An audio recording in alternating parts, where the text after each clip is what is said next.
Hey y'all, welcome back to another modding video. Today I want to talk to you about my favorite visual and aesthetic mods for Stardew Valley. I'm currently using the newest 1.5 update and have all of these mods working in my game. You'll need to use Content Patcher as well as the SM API in order to use most of these mods, and some of the mods are going to require additional framework mods, but all of the mod descriptions will tell you what you need should you need something additional. And with that, let's just dive on into it. So the first mod I want to talk to you about is pretty much a series of mods created by Dust Beauty. I use almost all of their mods and I can't say enough about how much I love them. They're all classic, beautiful, and help to add to the chill but beautiful aesthetic that I enjoy in my game. I do have a few other mods that do similar things to the furniture mod I'm going to mention, but I always give the Dust Beauty mods priority within my load order, so they overwrite everything and I can always see their mods first. I'm also a really big fan of how these mods blend in with the Yellog mods that I'll talk about in a minute, but here's a list of all of the different Dust Beauty mods that I'm currently using. I'm using the Seasonal Garden Farmhouse V2, Rustic Country Town Interiors, Industrial Furniture Set, Wildflower Grass Field, Industrial Kitchen and Interiors, the Succulents mod, the 1.4 Miscellaneous Recolor Pack, Seasonal Fences, a Seasonal Path and Flooring, Stardew Foliage Redone, as well as Dirt, Grass, Cliff, Water. Now, one thing I did want to mention is that the Foliage Redone mod also adds a beautiful seasonal appearance change to all of the villagers' homes and businesses for the exterior. It keeps in nicely with the vibe of the town and allows it all to feel very cohesive, especially if you're going to be using a seasonal home mod. Also, I'm not using the fish pond portion of the V1.4 miscellaneous color repack, as that instead I'm using the Yellog fish pond in their building mod that we'll talk about in just a minute. And lastly, in regards to Dust Beauty mods, if you do decide to download and install the farmhouse mod that changes the interior of your farmhouse, please be aware that if you have any furniture currently installed in it, it might move things around, either making it hard to find it or just kind of putting everything in disarray. So if you are going to be installing it mid-playthrough, I would heavily suggest just picking up all of your furniture that you can and then storing it and then installing the mod. It'll just make things a lot easier for you when you go ahead and decide to redecorate. Up next, I have the Yellog mods. Now, between these and the Dust Beauty mods that I just mentioned, it pretty much covers all of the main areas for visual mods that I need. I love the mix of the lighter and darker wood tones that you can find within the Yellog mods, and I'm a huge fan of the buildings mod that Yellog did. It fits really well with the Stardew Foliage Redone mod that I just mentioned by Dust Beauty, and here is a complete list of the Yellog mods that I'm using. Yellog's Furniture, Yellog's Wood Craftables, as well as Yellog's Wood Buildings. Now, for the Yellog's Furniture mod, I mainly use it to fill in the gaps for any furniture that is not covered by, or maybe that I prefer over, the Industrial Furniture Set done by Dust Beauty. I want to talk to you next about what I'm calling the Better series by Comickins. This pretty much makes every resource or sellable / usable farming item really pretty. It also makes them look more realistic. So for instance, it'll touch things like fish, gems, minerals, artisan goods, the different stones you might see out in the world, the gemstones themselves, and all of that stuff. And it really just helps to add a layer of polish and also a little bit more immersion, in my opinion, than we might have in vanilla.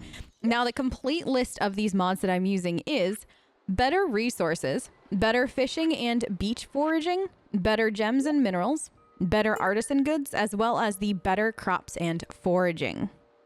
Now, this next mod I've talked about in my previous top mod video, but I also consider it a visual mod, and that is the Seasonal Outfits, a slightly cuter aesthetic mod. It gives the villagers seasonal outfits and event appropriate outfits as well. I feel like without this mod, the villagers almost feel out of place appearance-wise with all of the other beautiful mods installed. Let's talk about the series of Elle's Animal Replacer mods. These are utterly fantastic. There are so many different options per an animal that you can really customize your animals and in turn your farm to be exactly what you'd like it to be and make a custom experience per playthrough if that's something that you'd like to do. Make sure that you are reading the mod page for instructions on how to pick which options you'd like to have for each of your animals while using the config file. The list of Elle's mods that I'm currently using are Elle's cat replacement, Elle's dog replacement, Elle's new horse, Elle's new coop animals, Elle's barn animals, and Elle's town animals. So the next three mods that I want to mention to you aren't necessarily visual mods, but they do add to the overall aesthetic and vibe of my game. They all require the custom critters framework to work. And if you do decide to use these mods, make sure that you read the instructions for custom critters as it's easy to use, but the mods install slightly differently than typical mods.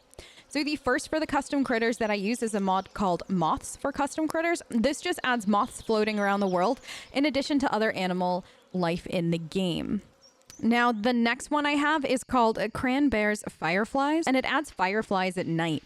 It gives the game a bit more of a whimsical and magical vibe, and I would highly recommend this one as it's been one of my favorites for a very long time.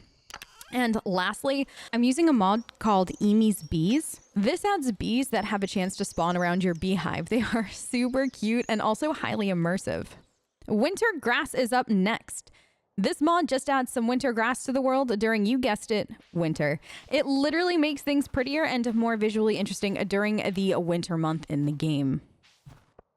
Garden Variety UI changes the UI to be a different color. I believe it comes in a few different options, but I prefer to use the slightly lighter wood tone as it fits with most of my other mods and just the overall aesthetic of the game that I'm using.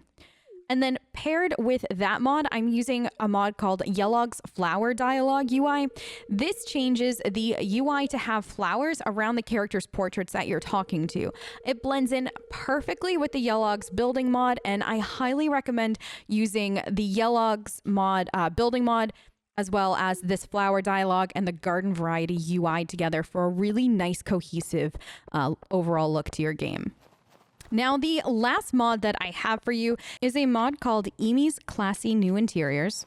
I mainly only use this mod for the wallpaper and flooring that it provides, as I really like the brick and stone floor that it comes with, and I use it in the shed a bunch in order to make it feel a bit bigger and more spacious. It pairs really well with the Yellog's Wood Craftable mod, as the different things that I end up putting in my sheds fit really well tonally with some of the different floors and wallpapers that come with that mod. So I would highly suggest checking that out if you're looking for something a little different. But y'all, that's going to be it from me. Those are my favorite aesthetic mods for Stardew Valley. As you can see from the before and after images, they make a huge difference within the game. I'd highly suggest checking out some of these and possibly adding them into your own game. I also recently released a top 10 favorites mod video for Stardew Valley that has a few other mods that I personally can't live without. I'll leave a link for that as well as the mods and mod authors that I mentioned today in the description of the video. Thank you again for joining me. I hope you have a fantastic rest of your night and or day, depending on where you are in the world, and I will catch you next time. Bye, guys.